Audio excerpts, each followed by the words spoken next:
Napakaganda niyan, meron siyang added features dito na USB charging port.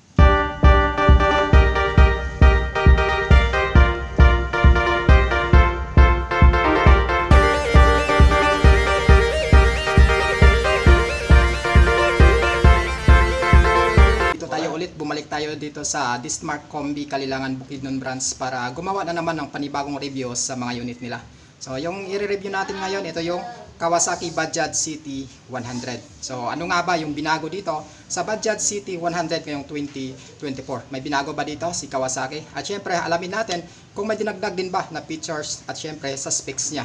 Kung magkano na ba yung cash ng Bajaj City 1, yung down payment niya, kasama na dyan yung monthly installment niya. So kung naghahanap ka nga pala mga idol ng Bajaj City 125 at saka 100, so available yan dito sa Dismart Combi Kalilangan Bukidnon. Nasarapan na natin itong si Bajaj City 100 mga idol. Alamin mo natin yung specs niya. Kabuang displacement na 102cc, 4-stroke, 2 valves, single cylinder, single overhead cam at syempre ito ay carburetor type system.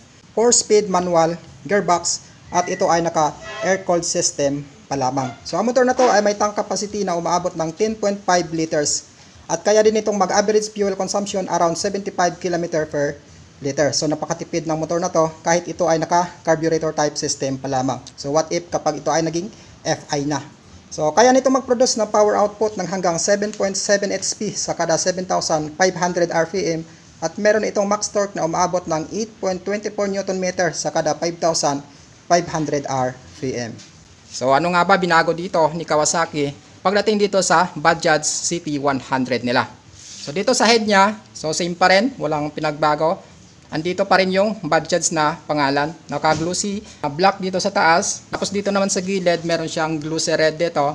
At meron din dito na gray or halong white. Headlight niya, ito siya. So same pa rin, naka-bulb type. So malinaw naman ito pag gabi. Kahit nga sa ano niya, sa signal light niya, same din, naka-bulb type din siya. Tapos pagdating sa suspension niya, ginamitan siya ng telescopic fork suspension.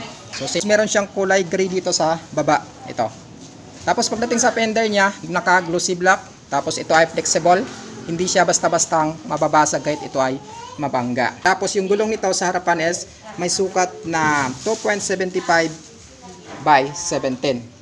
Tapos pagdating naman sa tangke niya, ganito siya.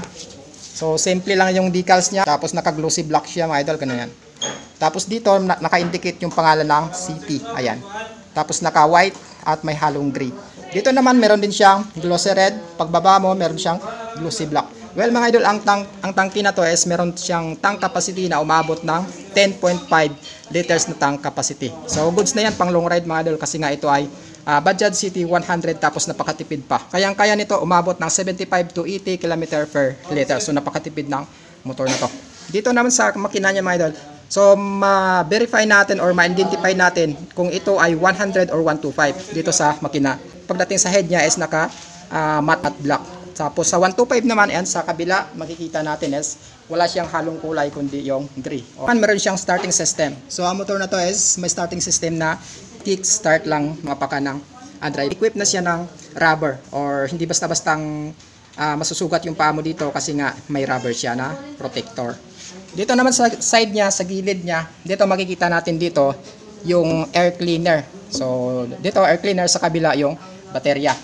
Yung nakalagay dito is Kawasaki na pangalan. Tapos meron siyang Kawasaki Motors Philippines Corporation. Meron siyang glossy black sa taas, gray, tapos combination ng red, tapos black na naman. Sa apakan ng ano mo, angkas mo ganyan siya, folded siya yan. Tapos equip siya ng rubber. So ibig sabihin hindi siya magba-vibrate when it comes to high speed ka na. So suspension niya naman sa likod, ginamitan siya ng double coil spring mga idol. Ayan. So dalawa siya sa may paloob, mayroon din siya sa palabas. Tapos pagdating sa muffler niya, naman naka matte black siya hanggang sa dulo. Tapos meron siyang heat guard ito. So chrome yung heat guard niya or stainless, pero ito ay chrome. So hindi siya buo mga idol, pero goods na to kasi nga hindi basta-basta mapapaso yung angkas mo kapag sumampa sa motor na to kasi nga meron siyang heat guard.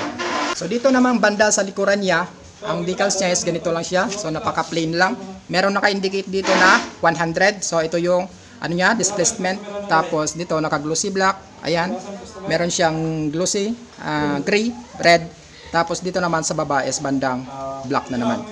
So dito naman sa likod niya mga idol, sa gulong niya is naka tube type pa rin. Madali siya mapa-flat pag nilong ride mo. So meron sukat ito na 3.00 by 710. So standard siya mga idol. So ibig sabihin, napakadaling hanapin after market kung magpapalit ka ng gulong. Yung sa likod niya, ang signal light niya is naka-valve type. Pagdating naman sa tail light niya, same pa rin, naka-valve type siya mga idol. Tapos may reflector siya dito na kung saan dagdag visibility ito pag nagbiyahe ka sa gabi. Tapos dito sa fender niya sa likod is flexible din siya mga idol na plastic. So hindi siya basta-basta mababasag kapag naibangga mo ito. May added siya na suspension dito kung gusto mong pamasada or sidecar, pwede ka magdagdag dito ng suspension na isa. Ito, pwede mong dagdagan dito ng isang suspension tapos i-mount mo lang dito sa taas. Dito naman sa chain niya, meron siyang cover ito.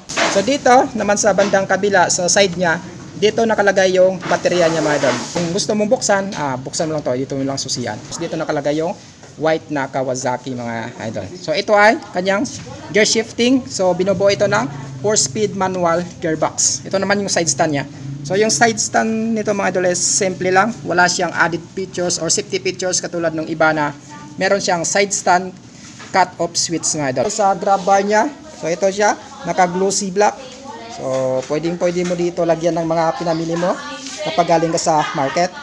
So pwede ka mag-attach din dito ng top box kapag gusto mo mag long ride para lagyan na ng mga gamit. So ito naman yung upuan niya, hindi rin siya dulasin mga idol, ayan. So hindi rin siya wrap. So goods ito sa kahit anong klase ng pantalon mo. So ito naman pag sumampa ka dito, ganito siya. So makikita mo dito sa tangke niya ito. May pangalan na Kawasaki, tapos naka-glossy black dito. Tapos hati siya mga idol ito, kabila at saka sa kabila. Tapos naka-chrome yung bukasan ng kanyang gasolina ito. Pagdating naman dito sa niya, sa meter panel niya, ito naka-analog siya. So meron siyang analog dito sa kabila at saka dito sa kabila. So makikita natin yung indicator dito tulad ng speedometer, ayan. Yung takbo mo. Tapos meron din dito na odometer. So kung ilan na yung tinakbo mo, ilang kilometro. Tapos ito yung susian niya. So traditional key siya, wala siyang shutter lock. Pero pwede mo rin i-lock ang motor na to. Meron din siya dito na indicator na makikita mo dito yung Bajaj na pangalan, neutral, high beam and low beam, turn signal lights, left and right mga idol. Tapos napakaganda niyan, meron siyang added features dito na USB charging. Pakagods nito sa mga delivery rider natin. Pagdating naman dito sa handlebar niya mga idol, makikita natin dito yung mga switches tulad ng ito, high beam, low beam, turn left and right. Meron din siyang horn or busina. Tapos dito sa kabila yung yung bukasan ng headlight, yan. On tsaka off. So itong si Bajaj City 100 ay may kabuang spot cash ngayong month of June 2024 na umaabot ng 59,100. Ayan mga idol. Tapos may down payment siya na 4,500. Kapag inuha mo ito ng 12 months, 5,890 yung monthly installment mo. Sa loob ng 2 years is 3,520. Tapos pagdating naman sa 3 years is 2,730. So meron siyang rebates na 200 pesos with LTO registration package. May kasama na siyang insurance, tsaka helmet, tsaka jersey. So ayan mga idol, na review na natin itong si Bajaj City 100 ngayong month of June 2024. So masasabi nyo sa motor? Sulit ba ito kunin ngayong month of June 2024 mga idol? So paki-comment na lang ng comment nyo sa comment section. At syempre mga idol, sa gustong kumuha nga pala ng Bajaj City 100, available yan dito sa Dismart Combi Kalilangan, Bukidnon brand. So pwede kayong bumisita dito mga idol araw-araw. Bago natin tapusin ang video na to, syempre shoutout natin ang lahat ng staff ng Dismart Combi Kalilangan, Bukidnon brand.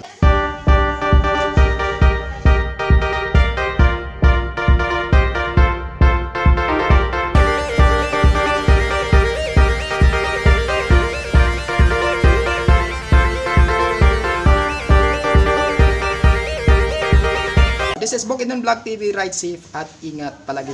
Ay siya nga pala mga idol, pakisupport nga pala sa bagong YouTube channel ko mga idol na kung saan nag-upload ako doon ng lahat ng Xiamo breeds mga idol ng klaseng mga manok. So hanggang dito lang yung video natin mga idol.